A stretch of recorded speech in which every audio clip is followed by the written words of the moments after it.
Ladies and gentlemen, we are finally here. NFL draft is finally upon us. And today we have probably the most accurate mock draft that I'll ever post for this NFL mock draft. Why? Because there's so much stuff coming out. So much stuff coming out. And I think this is my final mock draft, obviously. And I think this is going to be my most accurate mock draft, probably, that I will ever post for so far on my channel. So without further ado, let's hop right into this mock draft. Before we start though, make sure to subscribe if you love everything NFL draft, everything football, and everything Washington Commanders. I'll probably have my reaction to the Commanders pick at 7. Tomorrow when they select, I hopefully they make a good selection. I'll have my selection in a couple seconds. So without further ado, let's start my final NFL mock draft. Number 1, it's going to be Fernando Mendoza. It's so easy. He's the best quarterback prospect in this draft class. They have a dire need at quarterback, even though they have Kirk Cousins.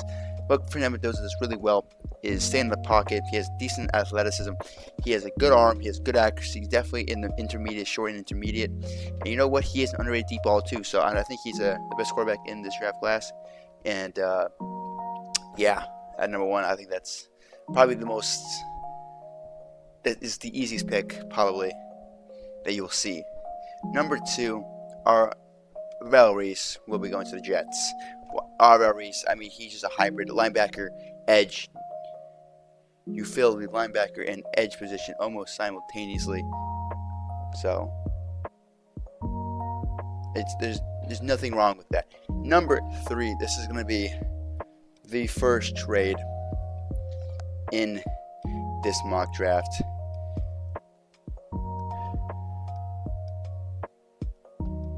The Cardinals move up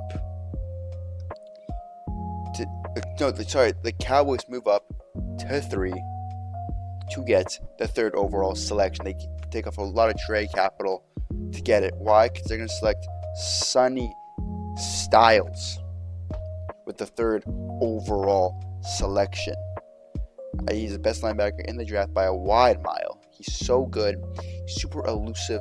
He can just do everything, man. And I'm at number 3. That is probably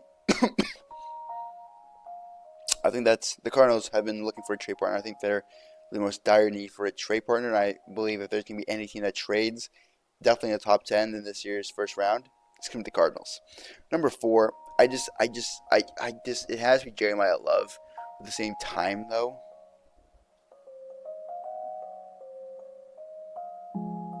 the running back position isn't all that necessary. Isn't all that dire of a need. And Jeremiah Love, again, is it going to be Jeremiah Love? I think it will be at the end of the day. I think that is a mock draft. I think that's selection that most likely will happen.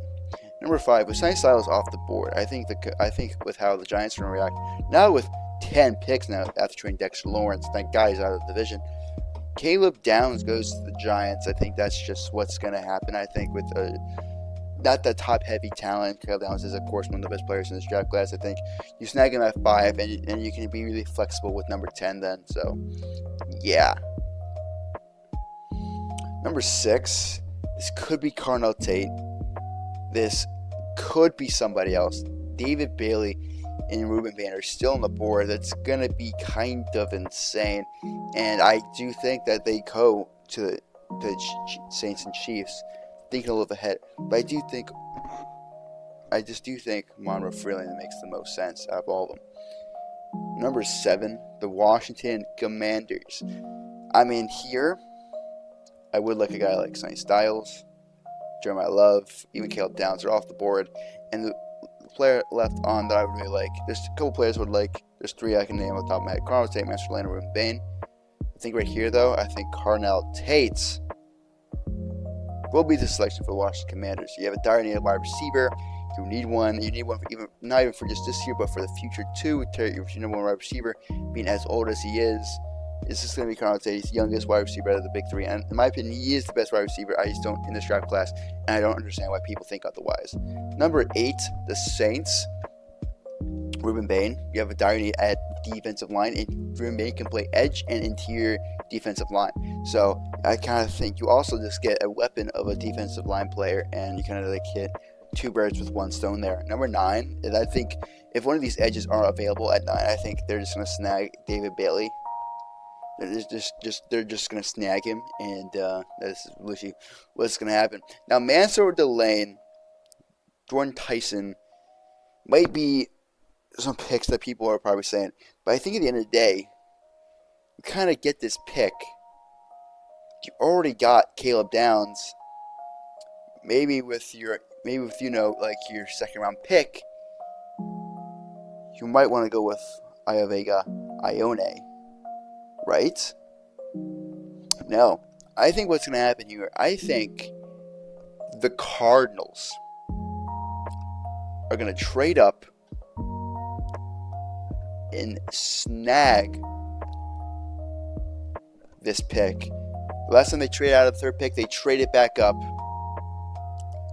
And I think the same exact thing happens. The same exact thing happens again. Cardinals trade back up to get Francis Maui Noah, a tackle to pair with Paris Johnson. A tackle to pair with Paris Johnson. Here we have so much draft capital, even also for next year.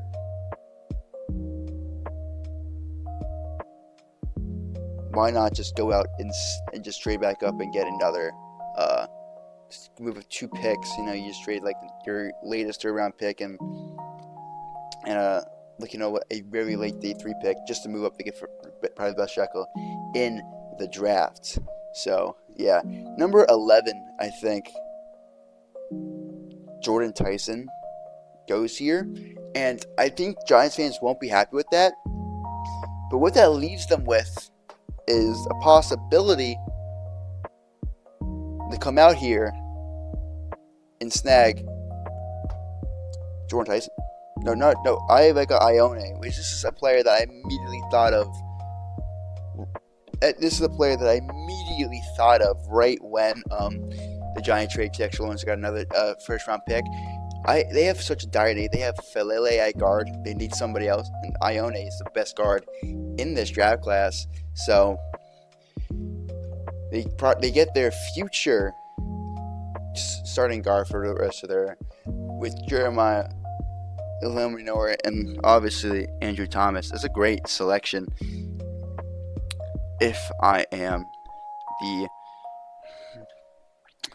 Rams, at 13, I think it's just so going to be a wide receiver. I would say Mekhi Levin goes at 13. Yes, I do understand Mansour Delane is falling here. I just think some things have fallen correctly for some of these teams that at the end of the day, it doesn't really matter all that much. 14, the Ravens are on the board. So they could go for a guy like Spencer Fano and move him inside. That might just be the selection, actually. Actually, no, I'm going to go Spencer. I'm going to go Spencer Fano here. And then I think personally, like right here, I think the Cowboys are looking to jump the Buccaneers right here.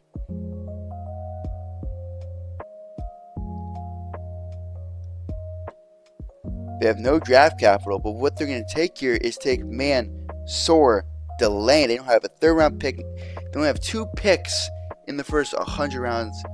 In the first 100 picks. Thank God that they're all 1st round picks. And they still recoup them. They move up to 3, and they move up both of their picks.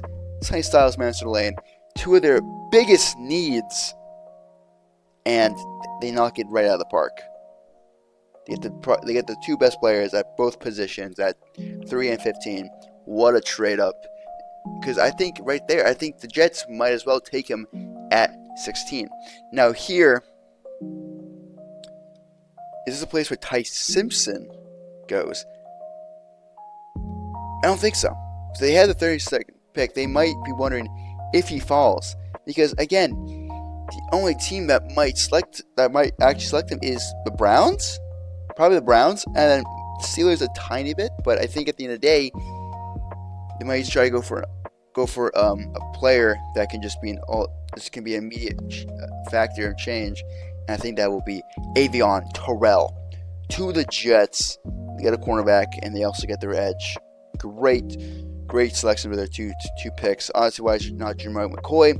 Well, he has issues with his other knee than the one that he tore his ACL with.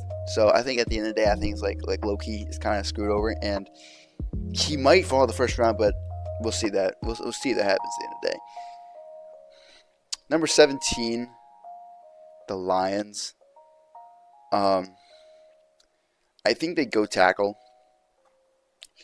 Tackle just makes the most sense in my opinion, but is it too early for a tackle? I don't think so. A guy like Blake Miller, a guy who's a right tackle, primarily a right tackle. I think it's going to be Blake Miller. They're trying to move Penei Sewell to the left tackle, so I can tell that they have a special, dire, kind of an interesting game. Francis Maui Noah, if he falls 17, which I've had him fall 17 before in other mock drafts. Spencer Fano falling on the left tackle, and of course Blake Miller will most likely be there at 17. So Blake Miller goes to 17 for the Lions. 18, we got the Vikings. I think Dylan Thieneman just makes the most sense. They need a safety.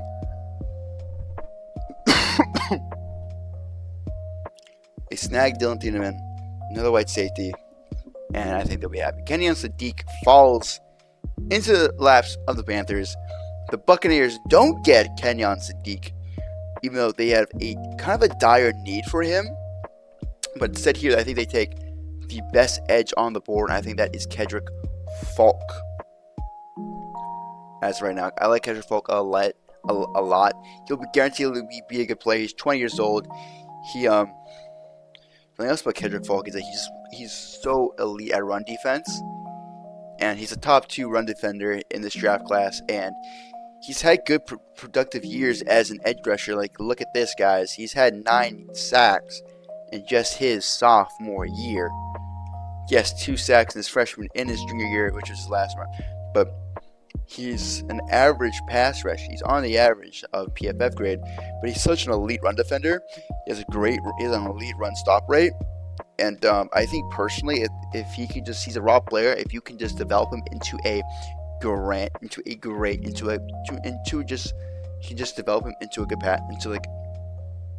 a good pass rusher. He's gonna be one of the best edge rushers in the entire NFL. 21, we got the Steelers. I've been thinking guard, wide receiver. I'm going guard recently, but I think at the end of the day, I think they just go wide receiver. I think they take my favorite one. I think that's Denzel Boston. I think he's really good. He has some separation tendencies. He has some separation issues, but he has such a great frame. He's so long, and ooh, we got pros. And look at this. It gets shades of Michael Pittman. You already have Michael Pittman on your football team, man. Come on. Bring him in. Ooh, they actually got... I didn't even know about this. Ooh, I'm going to be looking at this throughout the entire draft process today, and then a little bit tomorrow, too.